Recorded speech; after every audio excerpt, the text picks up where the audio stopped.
Hello, I'm Naomi. I'm one of the speech and language therapists at the Orchard School. Today I'm going to show you how to use aided language displays.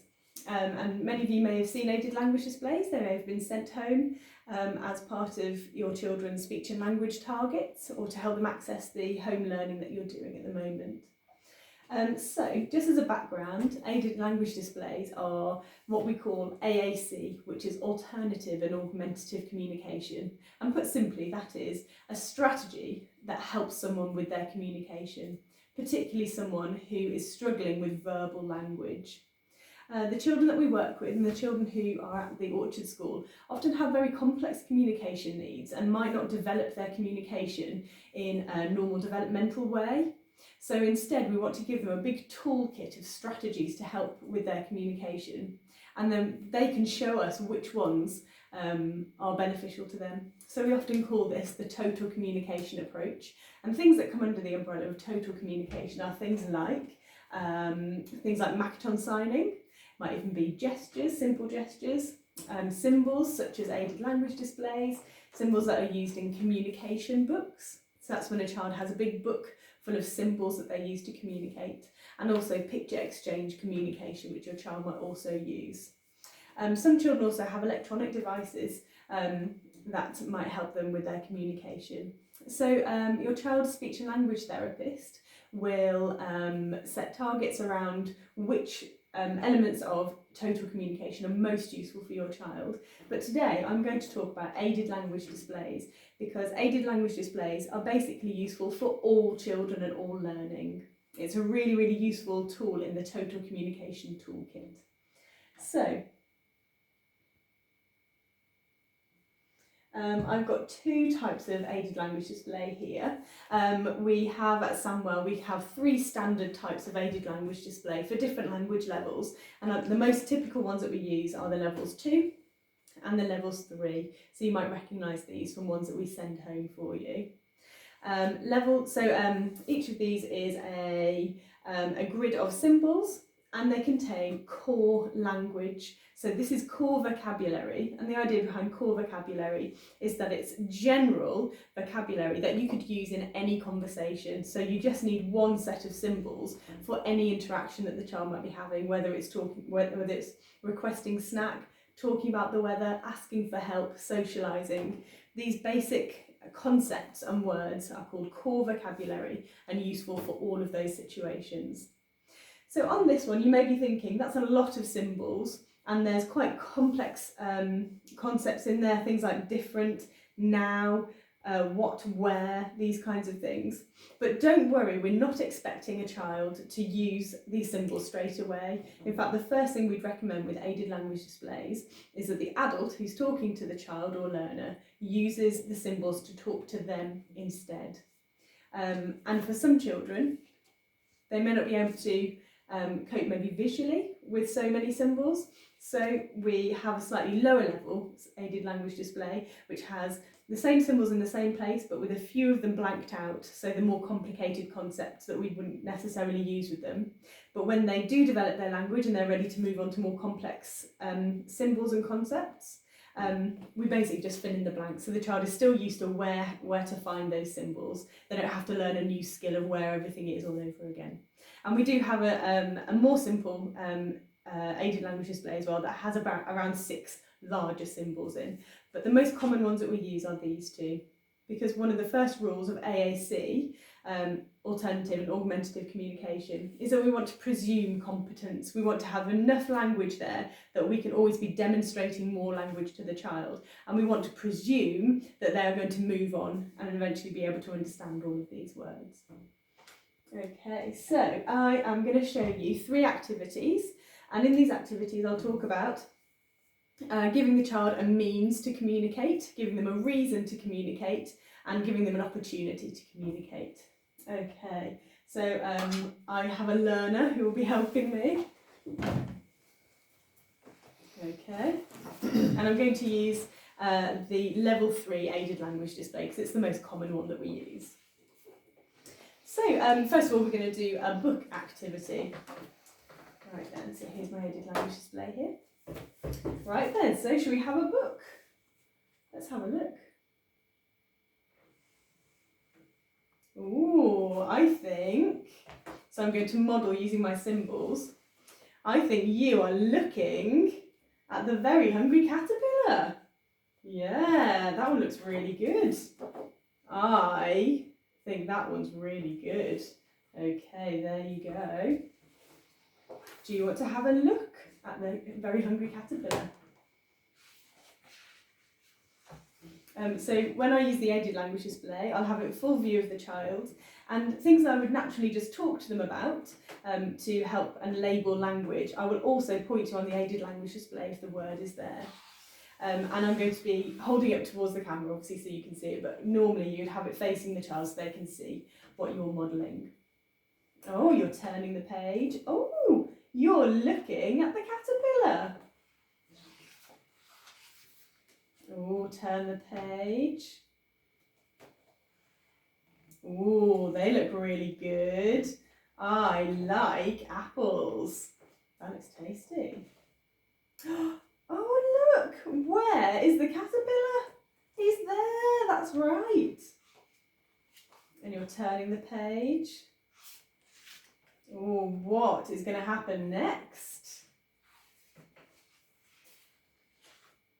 Oh, there's the caterpillar, and it's some oranges. Yum, yum. Oh, wow. I like pie. That's my favourite one. Oh, wow. You like lollipops. Good choice. And turn the page. What's next? Oh, look, he's eating a leaf. And you are looking at the caterpillar. Fantastic. So let's imagine we've got to the end of our book now. Oh, the book is finished. It's finished. I liked the book. It was really, really good. Shall we choose another book? Should we do some more reading? Thank you. Let's see, what book would you like? Do you want to choose a book? Are you going to have this That's Not My Hat, or all join in? Ah, you want That's Not My Hat. There you go.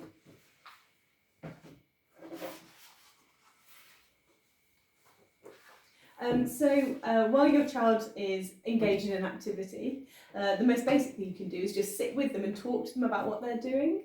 But you could also have a go at seeing if they'll tolerate any turn taking as well. So, oh, cool. You are looking at the big fish. Wow. Can I have a turn?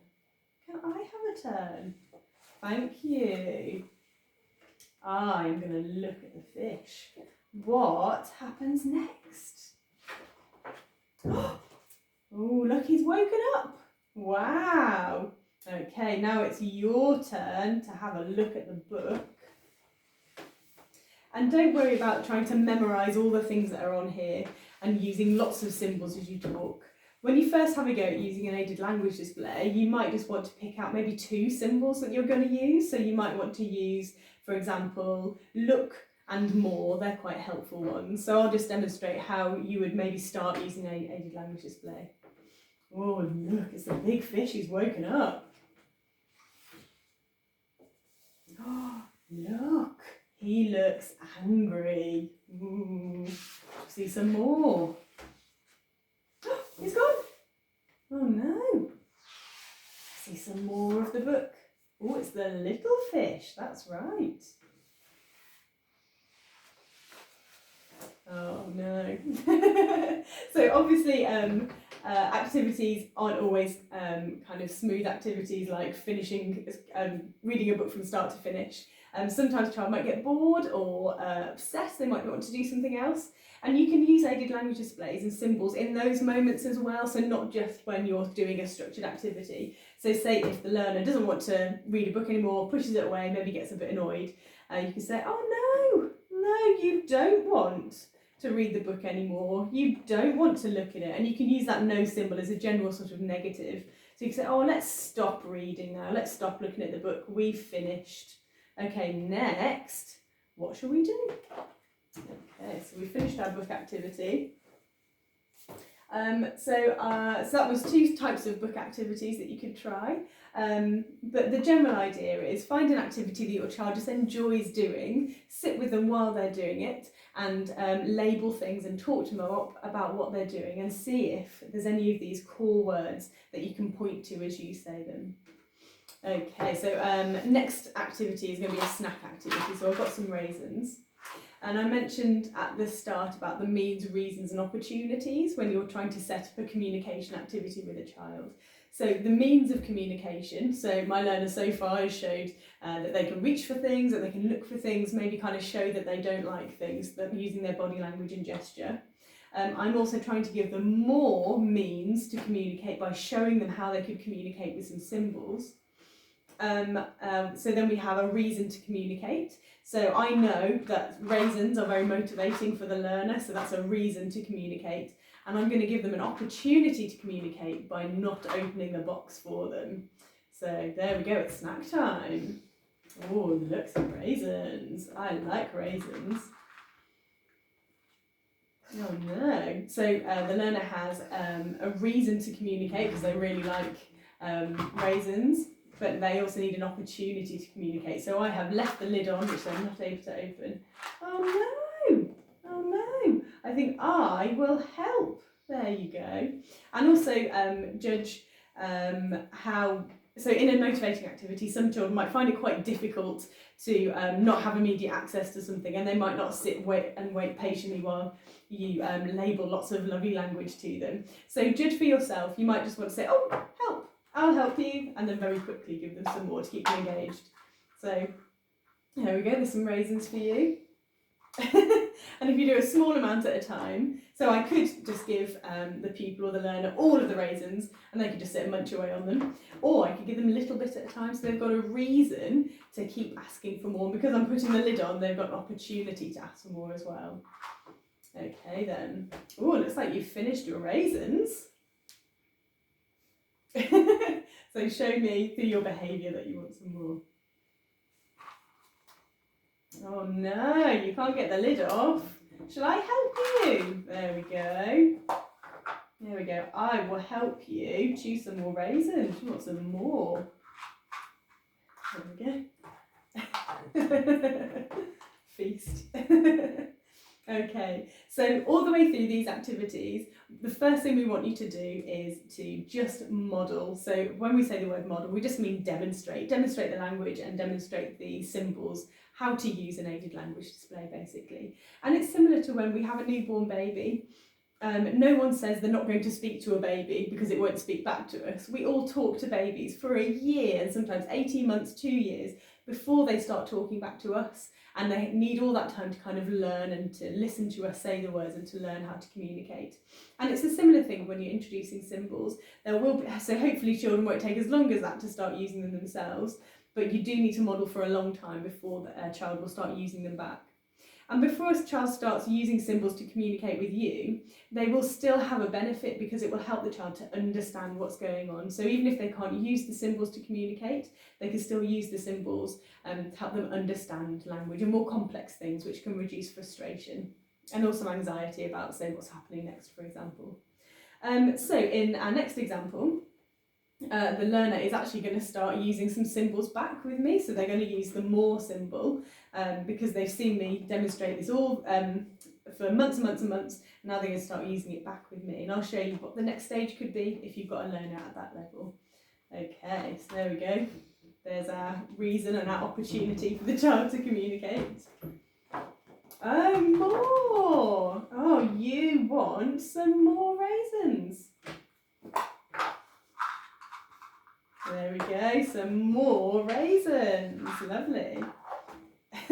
So if a child does start to use a symbol back with you, first thing is to praise and say, yes, more, fantastic, and then try and give them the thing they wanted to ask for as soon as possible so they realise that it was successful. But what you can also do is start to demonstrate back to them how they can start adding on words. So I demonstrated back to the learner, oh, you want more raisins. You are choosing more raisins, and then give them some more raisins. So just to recap, an aided language display is a type of AAC and it's comes under the toolkit of total communication.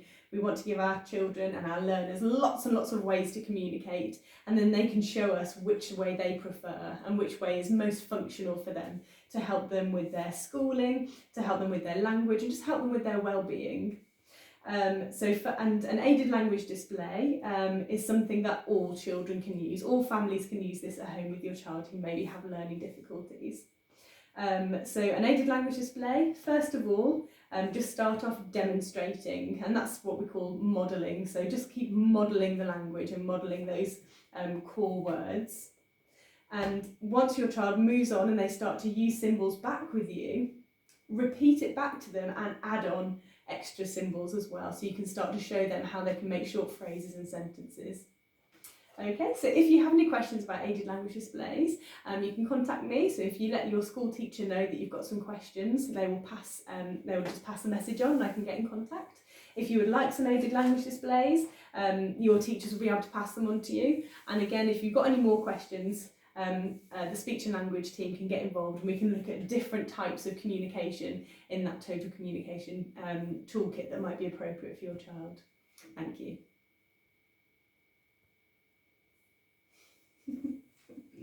Recorded.